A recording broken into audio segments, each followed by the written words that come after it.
I realized something was wrong the moment Cheryl from HR appeared at my office door speaking in that low, overly casual tone people use when they are trying to make something feel smaller than it is. She said I had forgotten to initial a new NDA. That alone didn't make sense, because I don't forget details like that. Not after 12 years of building systems where a single missed checkbox can cost millions. Still, I signed it without making a scene, handed it back, and returned to my screens. But something in my chest had already tightened, like a warning I couldn't quite translate yet. At the time, I was deep into the final compliance structure for a $300 merger. The kind executives love to talk about in town halls, even though most of them couldn't explain how it actually worked.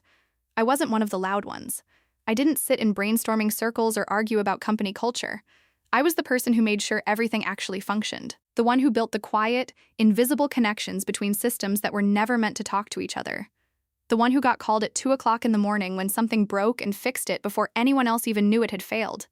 My desk that morning looked like it always did during crunch time. 3 monitors glowing with different layers of code and compliance logs, 2 cups of coffee already gone cold, and a sticky note reminding me to double-check a specific clause in the merger documentation. Around me, the office buzzed with its usual mix of noise and ego. People laughed too loudly, argued about things that didn't matter, and walked around like they were the reason the company existed. I sat in my corner, quiet, focused, doing the work that actually kept everything standing. My name was on the federal documents tied to the merger, not as a formality, but as a requirement. I was the certified third-party liaison, the neutral authority responsible for verifying that everything met compliance standards. It wasn't a role anyone else wanted. The training alone had taken months, and it came with responsibility that most people avoided. But I took it because I understood something they didn't. If you control the structure, you control the outcome, even if no one notices you. I liked being unnoticed. There was a kind of freedom in it. While everyone else chased recognition, I built systems that didn't need applause. Systems that worked quietly in the background, holding everything together while others took credit for the surface. But that kind of invisibility comes with a cost. People forget what you do. They assume you are replaceable. That assumption is where they made their mistake. Later that morning, when I logged into the clearance system to finalize my sign-off, I hesitated. Just a feeling that something wasn't aligned. I opened a separate folder I kept for contingencies and reviewed a clause I had flagged months earlier. I didn't create backup plans because I was paranoid. I created them because I had seen how quickly organizations turned on the very people they depended on when something went wrong, and I had no intention of being caught unprepared when that moment came. The email arrived at 9:13 a.m. sharp. Mandatory all-hands meeting at 10 o'clock. No explanation, just the usual corporate phrasing that hinted at change without saying anything directly. By then, I already knew what it meant. I had seen enough of these meetings to recognize the pattern. New leadership, new direction, and usually a quiet reshuffling of people they considered unnecessary. The new executive introduced himself with confidence that felt rehearsed. He spoke about transformation, about cutting away inefficiencies, about modernizing the company. Words like that sound impressive in a presentation, but they often translate into something much simpler. Removing people who understand the system and replacing them with people who only understand the idea of it. I listened, but I didn't react. I had learned a long time ago that the loudest voices in a room are rarely the ones who understand the consequences of their decisions. 3 hours later, Cheryl came back. This time she wasn't alone. They led me into a small room, sat me down, and slid an envelope across the table. The language inside was predictable. My role no longer aligned with the company's strategic direction. They needed to move forward without me. It was framed as a necessary step, a business decision, something impersonal. But nothing about it felt impersonal when I saw my own photo at the front desk marked with instructions not to let me return. That was the moment everything shifted. I didn't argue. I didn't raise my voice. I packed my things quietly, handed over my badge, and walked out like it was just another day.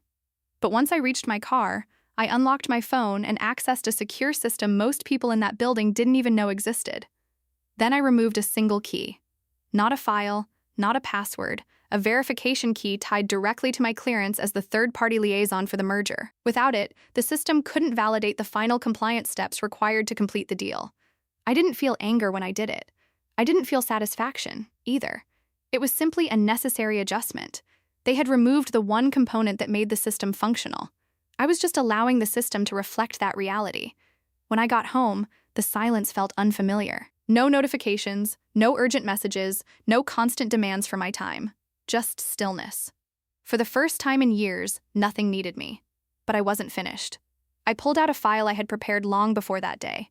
Inside, it was the original merger protocol, including the clause I had reviewed earlier. It stated clearly that if the designated liaison was removed without proper replacement and certification, the entire compliance structure became invalid. In simpler terms, without me, the merger couldn't legally proceed. I sat there for a long time reading it again, not because I needed to understand it, but because I needed to fully accept what it meant. They hadn't just fired an employee, they had dismantled their own deal. The next morning, I made a call. I informed the other company's compliance officer that I was no longer employed and therefore unable to complete the final sign-off. The reaction on the other end of the line shifted from confusion to concern within seconds. They understood immediately what my former company had failed to recognize. Within hours, everything stopped. The merger was paused, accounts were frozen, legal teams were pulled into emergency meetings. And for the first time since I had left that building, my phone started ringing again.